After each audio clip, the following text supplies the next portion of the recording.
우리가 말씀에 대해서 잘못된 판단과 결심을 하는 대부분의 내용들은 그 말씀을 못 들었기 때문이 아니라 들은 말씀에 대한 올바른 이해를 하지 못하고 그 말씀에 대한 자기 해석을 덧붙이는 일들이 지속되어지면서 자기 인식 안에서 말씀이 왜곡되기 때문입니다. 동산나무의 실과를 우리가 먹을 수 있으나 라고 하는 말이 하나님께서 하신 말씀을 축소한 것이라면 곧이어 나오는 동산 중앙에 있는 나무의 실과는 하나님 말씀에 너희는 먹지도 말고 만지도 말라 너희가 죽을까 하노라고 하는 말은 말씀하지 않은 것을 덧붙인 것입니다. 창세기 2장 17절을 보면 하나님께서 아담에게 선악을 알게 하는 나무의 실과를 먹지 말라 내가 먹는 날에는 정령 죽으리라고 하셨습니다. 분명히 먹지 말라고만 하셨는데 여자는 뭐라고 말합니까?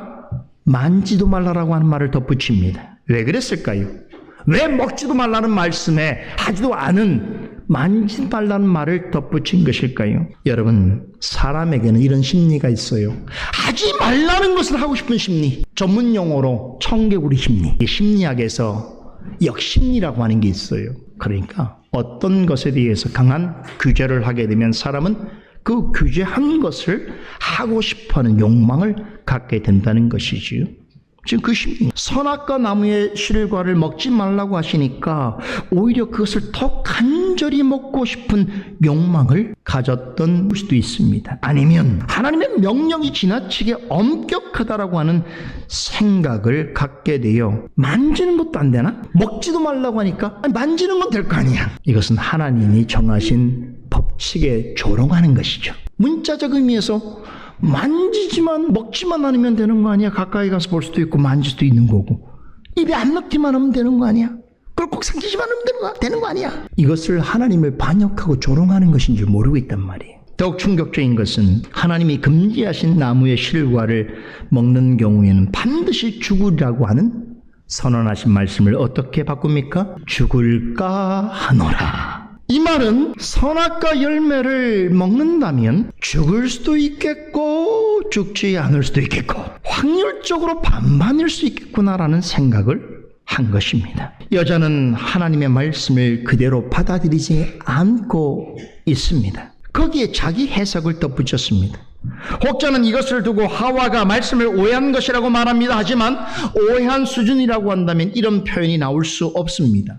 아담과 하와가 하나님의 지식과 의와 거룩함을 따라 창조되자마자 하나님께서 이 말씀을 주셨습니다. 창세기 2장을 보면 동산 각종 나무의 실과는 내가 임의로 먹되 선악을 알게 하는 나무의 실과는 먹지 말라 내가 먹는 날에는 정령 죽으리라고 하신 이 언약은 여자가 남자의 옆구리에서 나오기 직전에 하나님께서 아담에게 여자의 머리가 될 아담에게 계시하여 주신 말씀입니다. 하나님의 특별한 계시 가운데 선악을 알게 하는 나무의 열매를 먹지 말라고 하는 분부가 있었고 이 말씀에 근거하여 아담이 최초로 하나님과 언약을 체결하였습니다. 이때 아담은 자신이 인류의 대표자이요 곧 지음받을 여자의 머리로서 이 언약에 참여하고 있다는 것을 자각하고 있었습니다. 이 언약식이 있은 지 얼마 되지 않아 하와가 지음 받았습니다. 이로 볼 때에 이 언약에 대하여 아담은 분명히 하와에게 전하여 주었을 것입니다. 그런데 그때로부터 시간이 얼마나 흘렀는지 알 수 없으나 오늘 본문에 나오는 뱀과 대화 중인 하와의 모습은 그때와는 사뭇 다릅니다. 그녀는 하나님의 말씀을 들었음에도 임의로 변조하고 자기 해석을 덧붙였습니다. 하나님이 하신 말씀은 그리 길지도 않고 복잡하지도 않습니다. 특별한 목적에서 언약을 체결하여 하기 위해 주신 말씀이었기 때문에 이 말씀을 잘 모른다, 기억나지 않는다라고 할 수 없습니다. 그런데 하와는 하나님의 말씀에 자기 해석을 덧붙였습니다. 반드시 죽으리라고 하신 말씀을 들었음에도 죽을 수도 있지만 그 반대의 경우도 있을 수 있지 않은가. 열매 하나를 먹었다고 영원히 살도록 지음받은 인생의 죽음을 맞이한다는 것이 말이 되는가. 혹시 반드시 죽는다라고 하는 말에는 사람이 생각지 못한 또 다른 어떤 의미가 있는 것은 아닌가.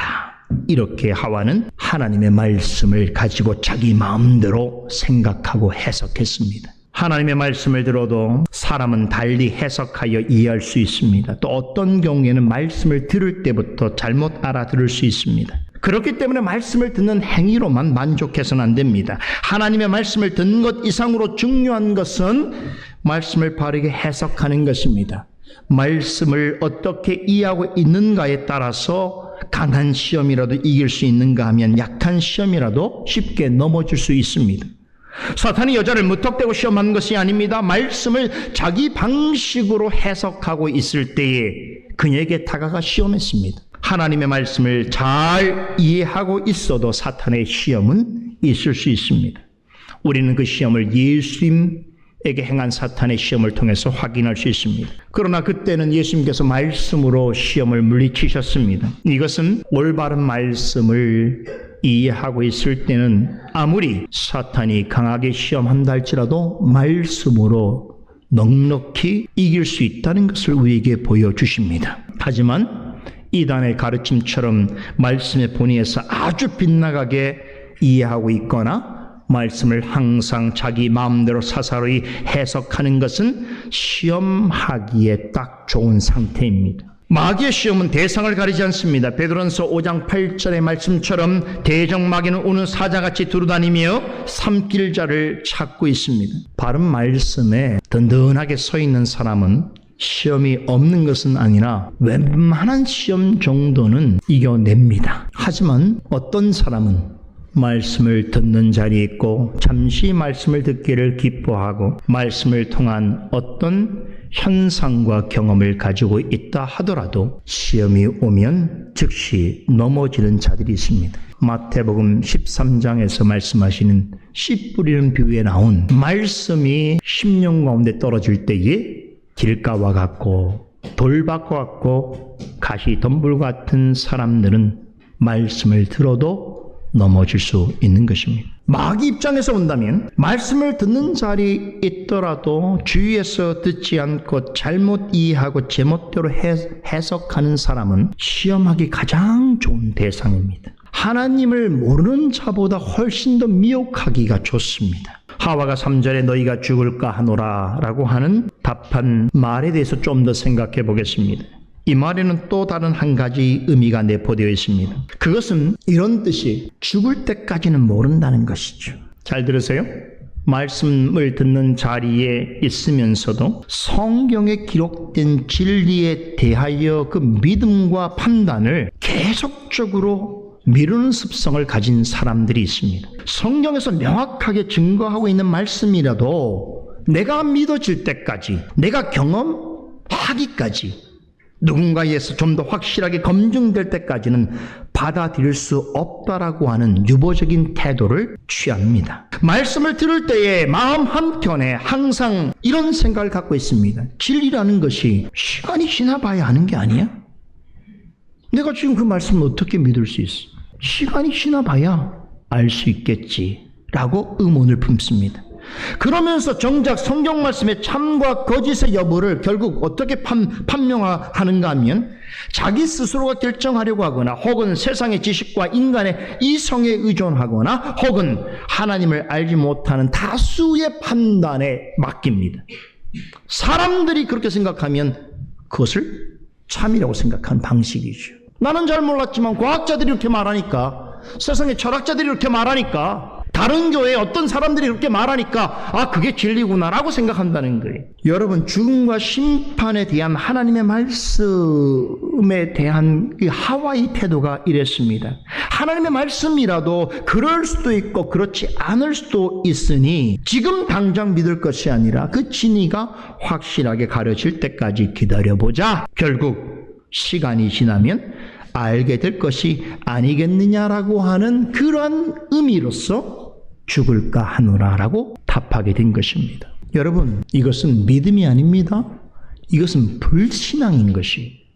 하나님의 말씀이 진실한지 아닌지 시간이 지나면 알게 되겠지라고 하는 말은 죽음 이후에 영원한 심판이 있는지 없는지 죽어보면 알겠지 하는 말처럼이나 어리석고 위험한 일입니다. 죽어본 다음에 영원한 심판이 있다는 걸 알게 되면 무슨 의미가 있습니까? 이것은 하나님을 하나님으로서 인정하기를 거부하는 일입니다.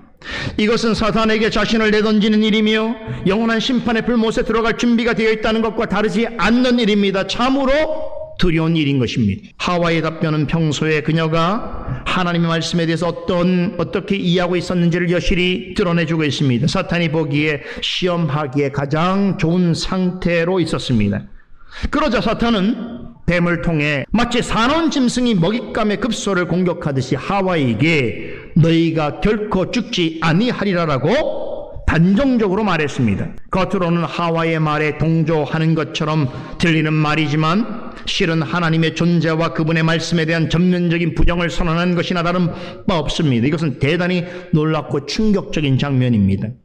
사탄은 우리 모두가 알듯이 거짓의 아비입니다. 그런데 거짓의 아비인 사탄이 거짓된 주장을 앞세워서 영원히 참되고 거룩하신 하나님을 거짓말장이로 만들고 있습니다. 무서운 일이죠. 거짓의 아비가 거짓말로 하나님을 세상의 영원한 거짓말장이로 만들고 있는 것이. 사탄은 대놓고 하나님을 향하여 거짓말장이라고 말한 것은 아니지만 결코 죽지 아니하리라고 하는 말에는 하나님의 위엄과 영광뿐 아니라 하나님의 말씀의 인격과 권위를 철저하게 무시하고 부정하는 뜻이 숨겨져 있습니다. 더 충격적인 것은 사탄은 지금까지 이야기를 나눈 여자만이 아니라 그녀의 남편 되는 아담까지도 하나님을 배반하는 일에 적극적으로 나설 것을 촉구합니다. 그래서 이렇게 말하죠.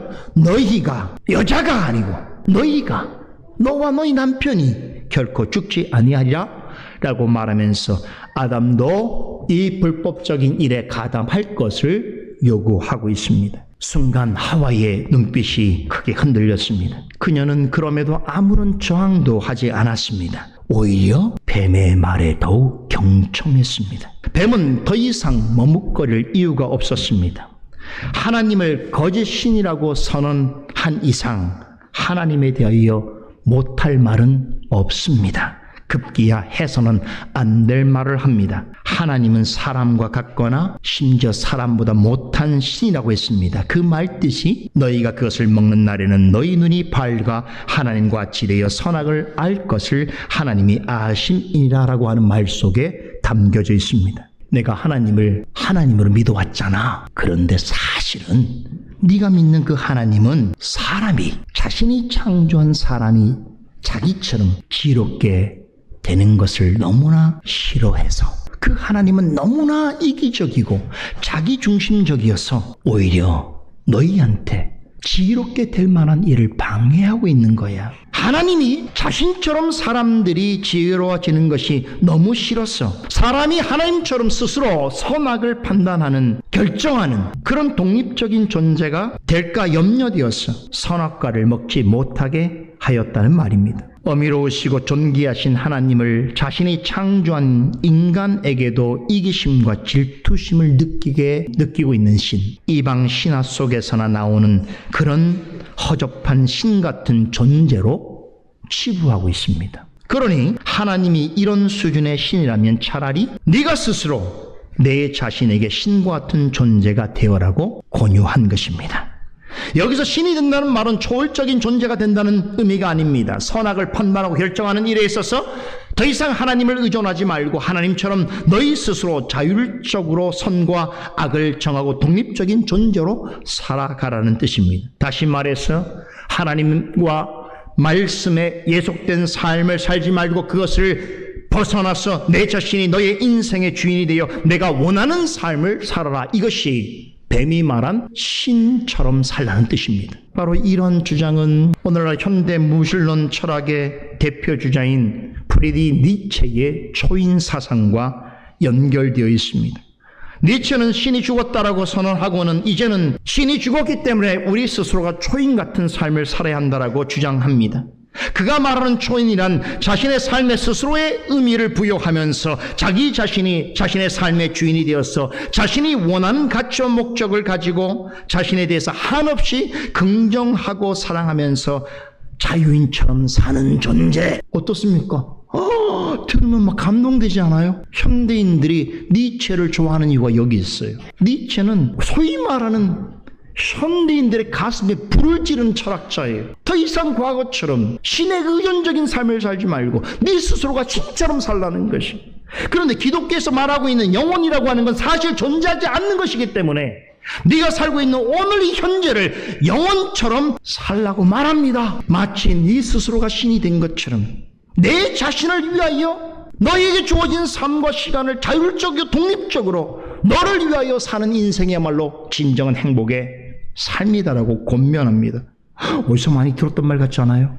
우리가 늘 TV를 통해서 늘 세상을 통해서 감동적으로 듣는 말이 니체의 말이에요. 사실은 여러분, 오늘 본문에 나오는 사탄의 주장과 너무나 비슷합니다. 제가 니체가 사탄이라 말을 하고 싶은 건 아니에요. 그런데 니체와 같은 사상가들은요, 21세기에 형성된 특별히 포스트 모더니즘이라는 사상에 거의 자양분을 제공해주고 있는 학자입니다. 철학자입니다. 이런 그의 사상이 오늘날 보편적인 시대 정신이 되어 있습니다. 오늘날 현대사회 속에서 보편 인류 정신으로 자리 잡은 이 사상의 뿌리를 깊이 파고 들어가면 오늘 본문에 나오는 죄와 타락의 기원에 관해서 말씀하시는 이 말씀의 내용을 발견해 볼 수 있다는 것입니다. 놀랍지 않습니까? 뱀은 선악과를 먹으면 사람이 선악을 알게 될 줄을 하나님이 알고 있다는 말로 여자에게 선악과를 먹도록 유혹했습니다. 이것을 먹기만 하면 하나님과 같은 존재가 되어 이제부터는 선과 악을 스스로 판단할 수 있고 하나님처럼 자율적이고 독립적인 존재로 살아갈 수 있다고 하는 거짓된 희망을 심어주었습니다. 이것은 노골적인 하나님에 대한 모독이며 하나님의 뜻에 대한 조롱이며 하나님의 말씀에 대한 완벽한 속임입니다. 용서받을 수 없는 죄악이지요. 그러나 불행하게도 여자는 뱀의 말에 압도되어 버렸습니다. 그녀의 마음은 이미 뱀의 시험에 넘어지고 말았습니다. 미혹에 이끌린 눈으로 선악과를 바라보자 마음속에 무언가 그동안 꿈틀거리던 무엇이 작동했습니다. 미혹을 받은 마음에 전부터 있었던 탐욕의 불꽃이 점화되었습니다. 그런 상태에서 바라보자 하나님께서 먹지 말라고 명하신 그 나무가 먹음직도 하고 보암직도 하고 지혜롭게 할 만큼 탐스럽게 눈안에 들어왔습니다. 순간 뱀이 전한 모든 말은 진실이구나 라고 하는 생각이 들었습니다. 경험적으로 볼 때 나를 이렇게 기쁘고 내 마음을 이렇게 두근거리게 한다는 것은 이게 진실이 아니면 무엇이냐라는 것이죠. 선악과를 먹으면 이제 정말로 뱀이 말한 것처럼 신과 같은 존재가 될 것처럼 생각되었습니다. 하나님에게 예속된 모든 관계로부터 벗어나서 스스로 선과 악의 기준을 정하고 자신이 자신의 삶의 주인이 되어서 자유롭게 살 수 있을 것만 같았습니다. 이런 꿈 같은 일이 금지된 열매를 먹기만 하면 이루어질 수 있다고 하니 얼마나 즐겁고 신납니까? 그런 마음에 선악과를 보니 더 먹고 싶고 더 갖고 싶고 또 먹으면 지혜가 생겨나 선악을 결정할 수 있을 것만 같았습니다. 그래서 따먹기로 결심했습니다. 하나님이 선물로 주신 판단력과 자유의지를 100분 활용하여 뱀의 제안대로 행했습니다. 이미 자유인이 된 것 마냥 금지된 나무로 다가가 손을 뻗어 열매를 따먹었습니다. 그 순간 누가 생각났을까요? 아담이 떠올랐습니다. 아내가 먹은 것을 남편이 못 먹을 이유는 없겠지요. 둘 다 먹지 않을 수 없었습니다. 한 몸인 부부 중에 한 사람만 하나님처럼 되어서 산다는 것 또한 이해되지 않지 않습니까? 둘 다 하나님처럼 자유인으로 사는 것이 그들에겐 삶의 기쁨이겠지요. 이 땅에서 한 몸 된 부부로 살아가기 위해서는 눈이 밝아져서 하나님처럼 되는 일에 있어서 함께 하는 것이 좋다고 생각했습니다. 그래서 여자는 선악과를 남편에게 주어 그도 먹게 하였습니다. 아담은 놀랍게도 하와가 주는 대로 먹었습니다. 아무런 반대도 저항도 하지 않았습니다. 충격적인 일입니다. 아담은 그래서는 안 되었지요. 그는 하나님의 계시를 직접 받아 하나님과 언약을 맺은 당사자였습니다. 또한 여자의 머리여 가정의 가장이었습니다. 그렇다면 하와의 행동을 제지하고 질책했어야만 했습니다. 그러나 그렇게 하기는커녕 아무 말 없이 여자가 주는 것을 그냥 받아 먹었습니다. 제가 지난주에 아담의 행동이 하와의 행위보다 더 충격적이라고 말씀드린 이유가 여기 있습니다. 오늘은 하와가 시험당한 일을 중심으로 살펴보았습니다만 아담은 그녀에게 못지않게 큰 잘못을 했습니다. 하와는 하나님의 계시를 아담을 통해 알았지만 아담은 하나님께 직접 들었고 모든 인류의 대표자요 아내의 머리로서 하나님과 언약을 맺은 자입니다. 그런 자가 선악과를 먹었다는 것은 단순한 실수가 아닙니다. 이것은 엄청난 하나님께 대한 반역입니다. 사도 바울은 로마서 5장에서 이 아담이 행한 엄청난 반역적 사건으로 인해서 세상에 죄가 들어왔으며 이 한 사람의 순종치 않음으로 많은 사람이 죄인이 되었으며 이 한 사람으로 말미암아 많은 사람이 정죄와 심판 가운데 있게 되었다고 전합니다. 첫 번째 아담은 하나님께는 언약을 파기한 반역자요 우리에게는 죄와 사망을 가져다 준 장본인입니다. 그러기에 하나님께서는 우리를 죄에서 건져주시고 의롭다 하시고 영원한 생명을 얻게 하시기 위해서 두 번째 아담이자 마지막 아담을 예배해 주셨습니다. 그분이 누구입니까? 바로 우리 주 예수 그리스도이십니다. 우리는 오직 그리스도 안에서 아담의 실패를 만회할 수 있습니다. 또한 오직 그리스도로 말미암아 사탄의 모든 유혹과 시험을 이길 수 있습니다. 그리고 마침내 그리스도와 함께 최종적인 승리를 얻게 될 것입니다. 기도하겠습니다.